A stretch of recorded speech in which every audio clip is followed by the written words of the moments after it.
Hello guys, once again welcome to Farming in Africa, and as you guys know, this is a farming channel. But today I'm going to answer one of the questions that most of you have been asking me about why I started my farm so far away from Accra and in a town called Berekum in the Bono region. And I tell you this because most of you also reach out to me asking to buy a farmland and saying you want to buy a farm.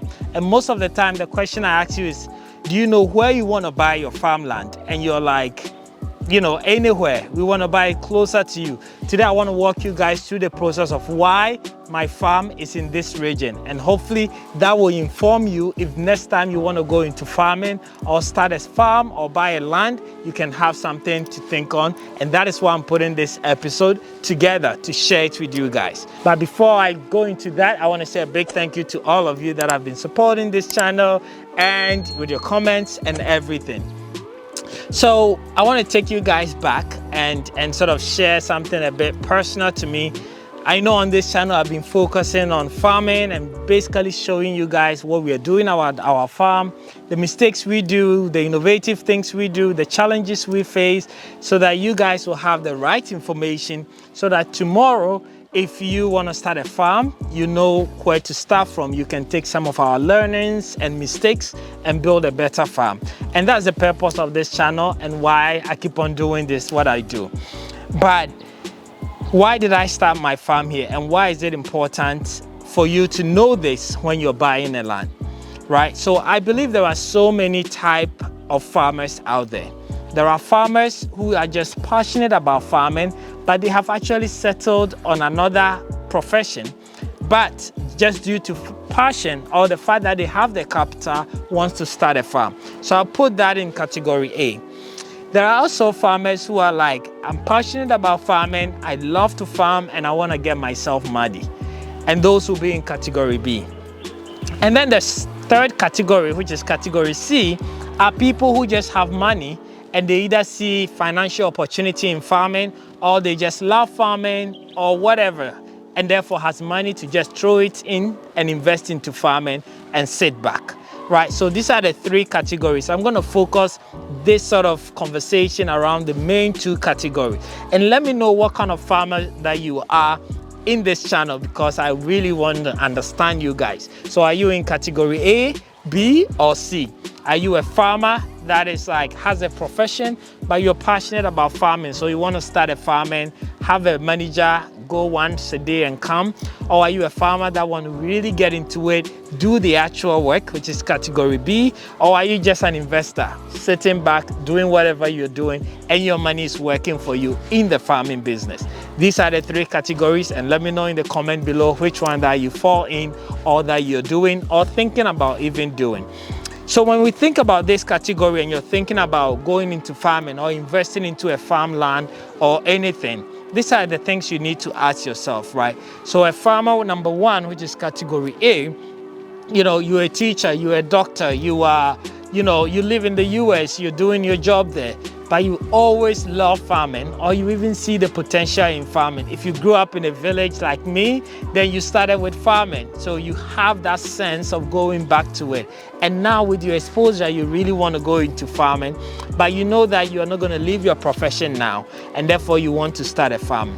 If you're in that category, then you're buying your land at a place where you can get a farm manager to either manage your farm, or just get people at your farm that are really going to be managing that farm for you, where you're going to visit occasionally, depending on what kind of profession you're in or where you are even in the world, right? So you do like monthly, weekly, yearly, quarterly visit. A dirty farmer who wants to go in there and get his hands dirty is somebody who is there. It doesn't mean you're there 5 days a week, but you're always there. Every project, you're supervising, you're seeing to it, you're bringing the innovation, you're really the drive of this farm, right? So if in this case, if you're buying a farmland, then you need to ask yourself, right? If you're in category A, that means that, your farmland needs to be at a place where it's convenient for you to travel to, right? You can live in Accra and buy a farm at the north, where if you want to go every week, you will have to drive 10, 12 hours, 15 hours, or always fly, right? If you're in category B, then it doesn't matter where you buy your land, because you're gonna be there on the ground. So whether it's in the deepest forest, you will still be able to build your house. You can still create your small community because you're on the ground and this is your life and this is what you're doing. So there is a huge distinction between category A and B. C, you can sit anywhere, you can just, it's your money that's working. So you don't even need to be in the continent or ever visit. You don't even know what a plantain is or cassava is. All what you know is your money is in this farming business and it's growing for you. And that's why I'm focusing on A and B, right? So definitely if you're in the B category where you really want to be involved, then your location doesn't really matter. You're considering, is the price cheap? Does it have access to road, electricity, you know, the fertilizer, the soil, is it fertile, right? You're considering all those good points that you need to be able to run your farm, right? If you're in category A, then of course, for example, I know most of you are in the UK, in the US. When you're in Ghana, where do you stay? Are you in Accra? Are you from Kumasi? Are you from the Eastern region? Or are you from, you know, the Volta region? That is where you want to have your farm, because mostly you're in country or you're in your village and you go there for a week, you want to be closer to your farm. You can have your farm, you know, in Bono region, but when you come to Ghana, you stay in Ashanti region. Then the distance counts, right? So now that you guys understand and can make this decision, personally to me, very early stage when I was in the US and studying, I started a school in my home village, right? This is where I grew up, and basically it was my way of giving back to the community that have raised me. So I built this school about, 6 years ago, where, you know, this small building you're seeing here on my left is the structure that we started with. 3 classrooms, started with 120 students, and over the years have been building it up, and now you see the structures that you see here. The nursery block you see here educates kids from 2 years all the way to KG1, right? So 2 to 4 years. And some of these 4-year guys are some of the smartest people that I've actually met, right? They are now very exposed, they are learning, they are eager and excited to learn, right? And then we have the primary block, which is from KG2 all the way to grade 1, then from grade 1 upwards, and so on and so forth, right? So this was such a big and passionate project for me after I've gone to the States and realized how important education is and wanted to do the same in my community. So I started this, and through this started the farm.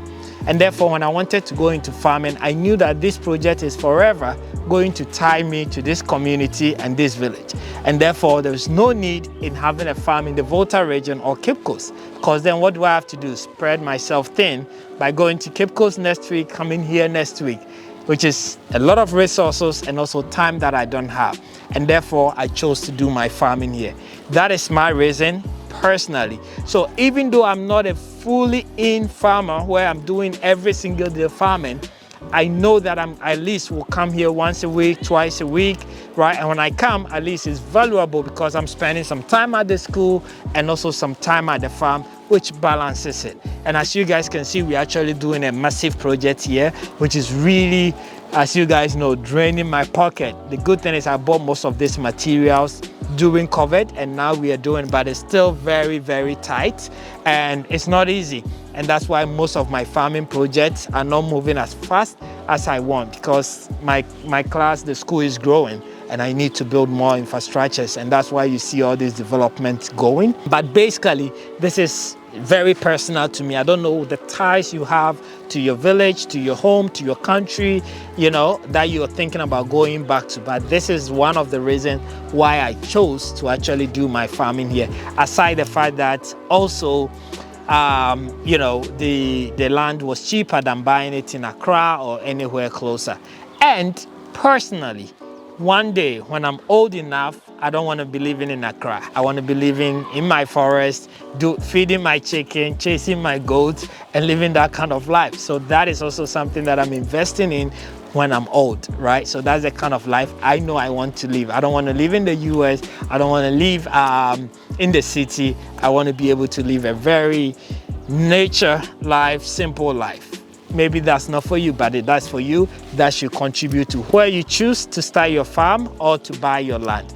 I hope this is helpful, guys, but This is a bit of me, and this is an answer to the question most of you have been asking, why I chose to start a farm all the way in Bono. So if it is helpful for you, give us a thumbs up, but write in the comment and let me know what you guys think. Thank you very much for watching, and I'll see you next time.